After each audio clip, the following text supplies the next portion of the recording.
The Bobby O Show.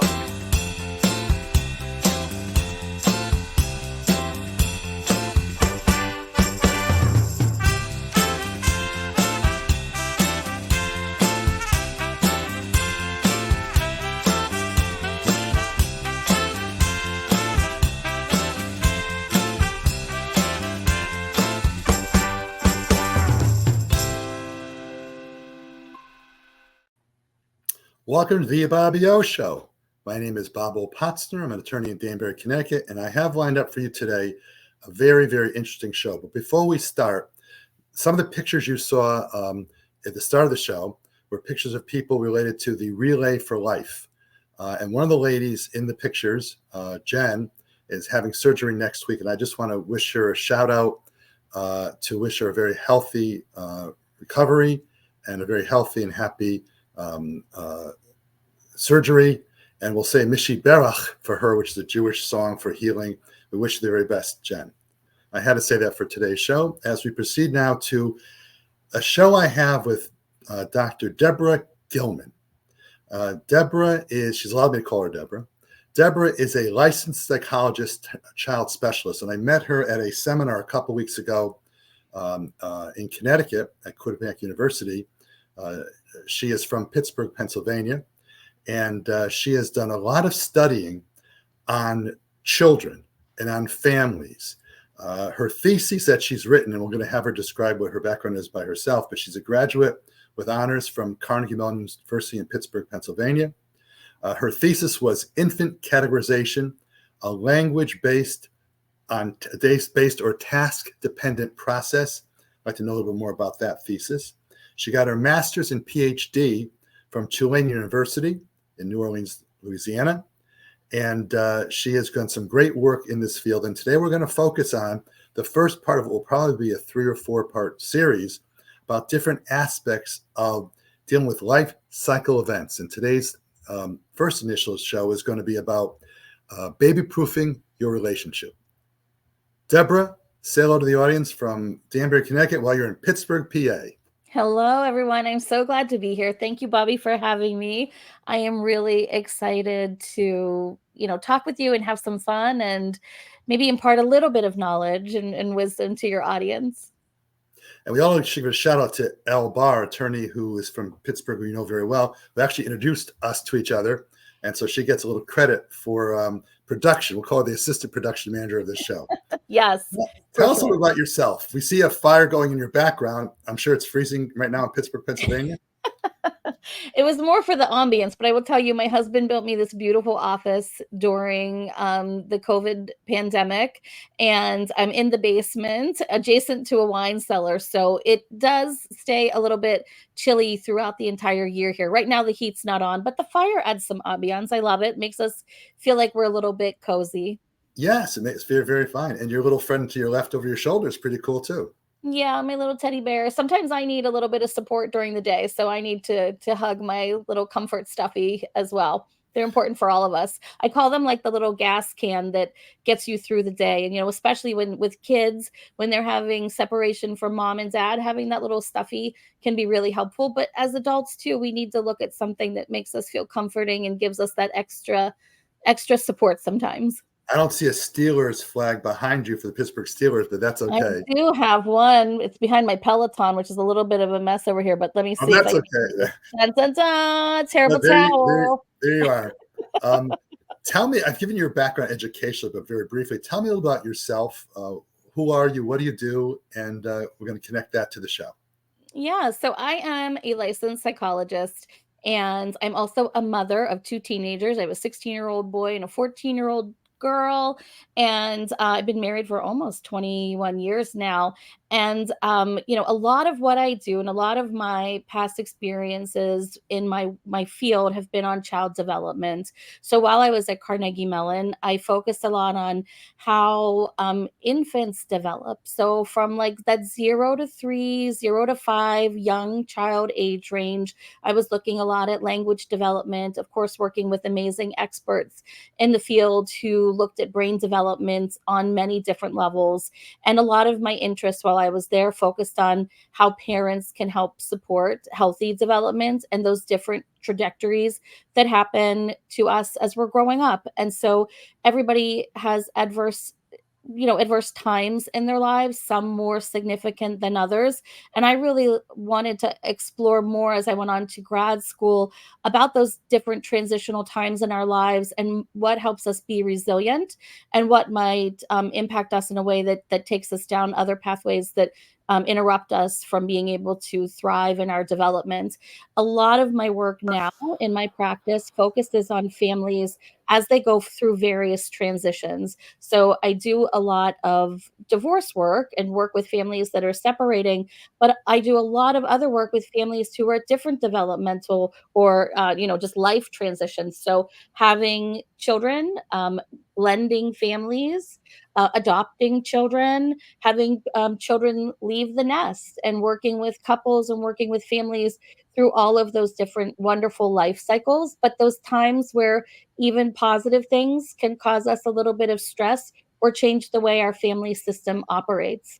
So a lot of what you'll hear me talk about when I'm talking, in with my clients or when I'm talking around the world and giving talks is really about how to buffer your family system and even buffer yourself as a professional from these times of transition in your life. Even small things now that Sure. we're talking about things now as we transition into, summertime, families, we see different things happen. There's different schedules for the kids, different schedules for mom and dad, maybe different stress points that come up. So, um, I do a lot of work again with families and kids and getting everybody to feel as best they can, even through challenging times. You used the phrase life cycle events. And I think a large part of this show and the series we're doing is that as we grow up, some of us never grow up yet. I'm still waiting to grow up. But as we have certain life cycle events, there are changes in our lives. And one thing we're going to talk about today is how people deal with those kinds of changes. And during the course of the 3 or 4 shows we're going to do, I noted that it's sort of prophetic that your paper you did as a PhD candidate in Tulane, the essentially it dealt with understanding community violence and the impact on children or child development, events that features that shape the experience and influence mental health functioning. It's unfortunate that you and I have a connection. Pittsburgh had the synagogue a few years ago where multiple deaths occurred. Yeah. And you may not know this, but one town over from where I live in Richfield, Connecticut, my office is in Danbury, Connecticut, and the next town over from Danbury, Connecticut, going away from Richfield, is Newtown, Connecticut, where Sandy Hook happened. And the photographer from my son's bar mitzvah, his daughter was a substitute teacher who passed away. Mm. A very close friend of mine has formed an organization called essentially Teachers United to oppose gun violence or procure safety. I don't know the exact title. So those are life cycle events that people are still dealing with in your community, my community. And if you think it can't happen here, it can. But we'll get into that topic probably in a later show. I do want to get back to what I think we are going to talk about today, which is baby-proofing your relationship. And that's your title, not mine. I think it's a beautiful topic. What did you mean when you decided, before we get into the details, why did you choose that as your title of your thesis, of your approach? Yeah, so I mean, I think that there is a profound shift that happens to couples when they are preparing for a new baby. And as my husband and I, 16 or 17 years ago, almost, were preparing to have our first child. I started just noticing that there were very different ways that we were even thinking about being pregnant. Like I was actually experiencing a lot of the day-to-day things, and we were leaving the doctor's office, the OB's office one day, and we're in the car and I'm like 8 months pregnant. And my husband's like, it's like every time we go, we say, bye, baby, as we leave. And I thought to myself, I am here with this giant stomach and there's no bye, baby. Like I can't sleep. I'm having indigestion. I'm having cravings. I'm having all of these changes. And so it was interesting to me to start thinking about my own life, which sometimes I think makes us think about the way we approach our couples or our patients in our everyday life. And so I really started thinking about that identity shift that is going to happen because I was going through it, but also as I was working with different couples, and just our roles and our values that our parents gave to us. And my husband and I were having these conversations, and I started to ask some of my couples, are they having these conversations when they were in similar situations? And a lot of them were saying, no, they're not even thinking about this with their partner, because they weren't necessarily, it's not on their radar. No one told them, start thinking about these things prior to even expecting a baby or planning to get pregnant. So I started a program where I worked with pediatricians to advertise or to let people know that this is something that exists, that couples can come and talk to someone like me to talk through all of the different things that are going to happen when they're expecting a new baby, because there will be a profound shift in the relationship, and And not doesn't mean bad. Deb, it's all about communication. As I went through and I've read your materials as I do for all my shows, um, the communication skills needed involving people. I just read a book by Jen Psaki, who is President Biden's former press secretary, and she talked about communications and how you have to think about what you're going to say and what your audience is. And it's something that we don't always, and you have to listen. Listening skills are very, very important. As you know, I do a tremendous amount of divorce work as part of my practice. And there are different reasons why people get divorced in the clients I see, but the change that happens when you have a child and getting ready for a child is significant. And it sometimes can relate to other issues that people are having unrelated to having a child, but sometimes it creates new problems. And that's the seminar you put together on this is really terrific. Deb, as I was thinking about preparing for today's show, I was thinking there might even be a new angle that you need to invest as part of like pre-baby proofing your relationship. That is because with the Supreme Court decisions, and you would know from my philosophy, the Supreme Court right now is doing a lousy job.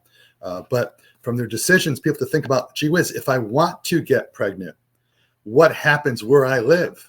What pressures might I face if I live in this state or that state? Will I have doctors available? So there's almost a need for baby proofing relationships and talking about those issues and how people are going to discuss that. Does that fly true to you in any of your thought process? Yeah, I mean, I think just the idea that you are now having to be a we together, like that whole idea of maybe being an I or a me, it's you're now a we. So every decision that you make, from where you live to, how you save money or how you manage money, your goals and your roles really shift. And so you have to think about these things and your own values, and how are they going to guide you, and how do you maintain that we-ness, that togetherness, by engaging in things that conversations and connecting rituals that allow you to have these really important conversations, so you can problem solve, and you can keep discussions focused on those things that are important to you, and then make decisions around those values that are important to you. We don't often talk in values and goals and shared meaning when we're jumping into things. We just say, well, it's time, we should probably Sure. do it, or you get that outside pressure. My mother said it's time. My mother said it's time, or the clock is ticking. Jonathan, my director, would you please put the picture up of the baby with the baby photo? Because I think it's interesting, one that Deb sent to me for the show. While you're getting that together, Jonathan, there it is. That, what does that say for those who are listening and not watching? What does that say, Deborah? Yeah, so it says that sleeping babies can sense when mom and dad are fighting. So we now have determined that the infant brain is even more impressionable than we previously thought. So the idea that couples can repair conflict, that they learn before baby even comes how to connect with conversation and self-soothe each other, take time for those stress reducing conversations, will reduce the chances that they're going to end up in these conflict places that are damaging to the really sensitive infant developing brain. So learning how to do this before you have the stress of having a baby, before you have sleepless nights, because there are physiological changes that are going to happen that might impact how you communicate and how you problem solve and your tolerance for being able to have those conversations, because baby's lifestyle is very different than your adult lifestyle. So you need to learn how to manage that stress, because ultimately it trickles down onto baby. And we're finding every day more and more ways that that can happen that we didn't know before, because we didn't maybe have the technology to see what's happening. So I would even imagine that in utero, and we do know that stress in utero can certainly hurt the developing baby, and how much of that impact too can be buffered from having this great place for mom and dad, or mom and mom, or dad and dad, to come together and really talk about what is life going to look like after baby comes. There's a weird TV show called Family Feud, and I'm sure you've seen that. And I bet you if they asked the question that started the show off, they said, what's the most important thing to do when a woman's pregnant? They would answer would probably be, don't drink, don't smoke, right? That's probably would be the knee-jerk reaction.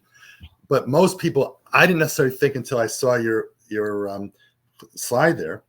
So thank you for teaching me a few things. I always learn from my guests, especially someone as knowledgeable as you are.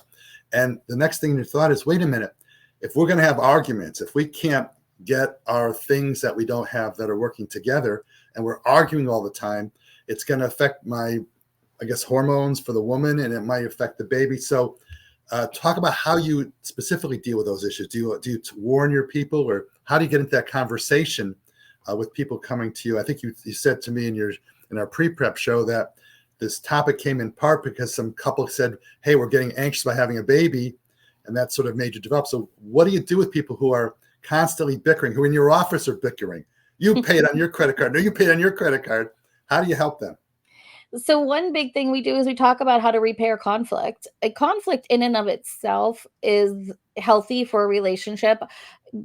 It's how you manage the conflict, though, and when discussions become heated, or they reach a place that is sort of like that boiling point, we want to know some skills to self-soothe. And so we teach how to repair conflicts, some statements to use to cool off, using I statements, soft startups. John Gottman is a great couples researcher, so he gives this whole checklist of these softened startups. So I feel defensive. Can you rephrase that? Or, I'm getting really sensitive about this topic. Can we take a break and come back to it later? So we really teach how to connect with conversation and how to repair when things go off track, because they do. I mean, we're human. We hear things the wrong way. We get defensive about things.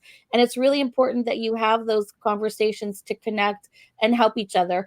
I also think humor is a really good way to soften anything that gets too heated, and being able to even joke a little bit about things that happen, but really thinking about that win-win. I think as a lawyer you probably think about that a lot, Bobby, like how to get people to those win-win places. In couples, we often think about that as well. How do you get to that win-win, that yes and, instead of that no but place?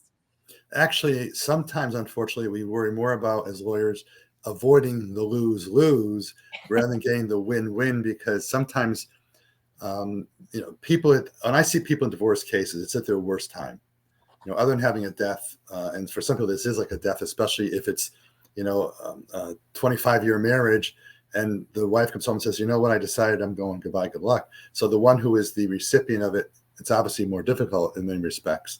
But it's difficult in dealing with these kinds of activities. You find people with their worst parts of their life, and they're not even themselves. As wonderful as a person you are, professional, and you know what you're doing, and attorneys who do divorce work, the shoemaker's kids have no shoes, right? And you have to be working and striving, and that's part of why, aside from this topic about baby-proofing your relationship, if people grow differently, if people grow in a parallel line, and it's not perfectly parallel, then they'll stay together for 20, 30, 40, 50, whatever their years are going to be.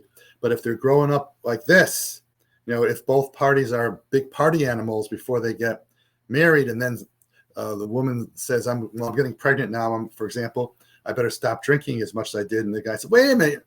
So those are things you have to work on with people. So tell me a couple of the tricks I hate to use the word tricks, but I'll use that phrase for now. What are some of the things that you, let's go one at a time, your 1 or 2 or 3 most important things you think about in helping people in this situation? After you do each one, we'll stop and chat a little bit about why that's important. I think one of the biggest things after you have a baby is to think about connecting the same ways that you connected before. Like people often say, like before baby, after baby. So before baby, to your point, the things that you did to connect, maybe go to a bar or share a bottle of wine and hang out. They may not be the same things you can do during pregnancy or even feel like doing after pregnancy. So those maintaining your we-ness through those rituals of connecting and engaging in activities and finding activities that promote emotional closeness are so important. And a lot of times those things can turn into family rituals so that everyone, in the family feels connected by those things down the road. I think sometimes, excuse me, especially dads don't really know how to sort of stay connected or feel like they're part of it. I mean, society really dotes on mom while she's pregnant. It's mom who goes to all of these appointments because baby's, connected to her. And so a lot of times we need to make sure that fathers are connected and that they're a source of comfort for mom and that mom's a source of comfort for dad as well. And that's what those rituals of connecting really do. They make sure that they promote, again, the tag team approach, the fact that they're in this together. I'd say the 2 most important words for a husband or someone who's not the husband but is the father of child, the 2 most important words would be yes, dear. And then it's a point in time we have to say, as long as and they less don't feel important. left out. Yeah, I mean, because the other thing is that they need to feel like that's why I love the idea of empowering dads to know, because the part of what I do is I do talk with the dads to say, how do you maintain that connection and stay engaged? Because it's easy to feel like, okay, I just have to do whatever mom wants, and then they might start to feel bad about themselves or feel like they don't really have a place or a role right now, but their role is so important, and the role that dads play with baby is so important. And it's different than moms. Dads and moms are different. There was a great research study, if you don't mind, I'll say, Bobby, real quick, where they looked at moms and dads waking baby up from a nap. And basically, when moms went into the nursery and got the baby out, the lights were dim and they're okay, baby, and they're rocking baby, like all soft and talking. When dads went in and got baby from the nap, the lights went on. Dad's excited. He's loud, picking baby up. Baby's laughing. Like it's a whole different form of interaction and play. And both are good and both are needed. So making sure that dads feel like they have a role that is so much more important than just, connecting with mom and being kind of like the yes dear husband, but saying, what can I do so that I really have this warm fathering bond with baby from the very beginning? And it might be very different than what mom is doing, but very, very much needed for baby's brain connection. Although when I said the word yes, dear, I meant it in the sense of for those 9 months, whatever she wants, she gets. That's what I meant. But you're right. You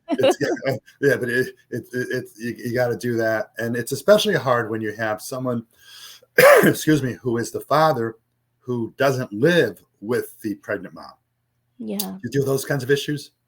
Absolutely. I mean, a lot of times, one of my key things is dealing with the families when they're separating, when babies are young. So that's 0 to 3 or 0 to 5 age.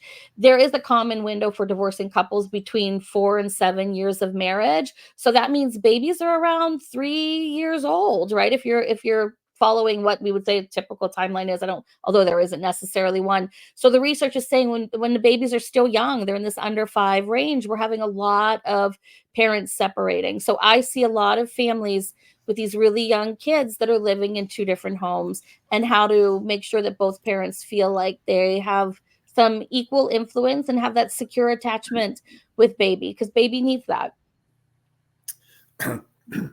Give me another tip that you have. How about the issue of discussing roles and goals? I think you talked about that just a little bit.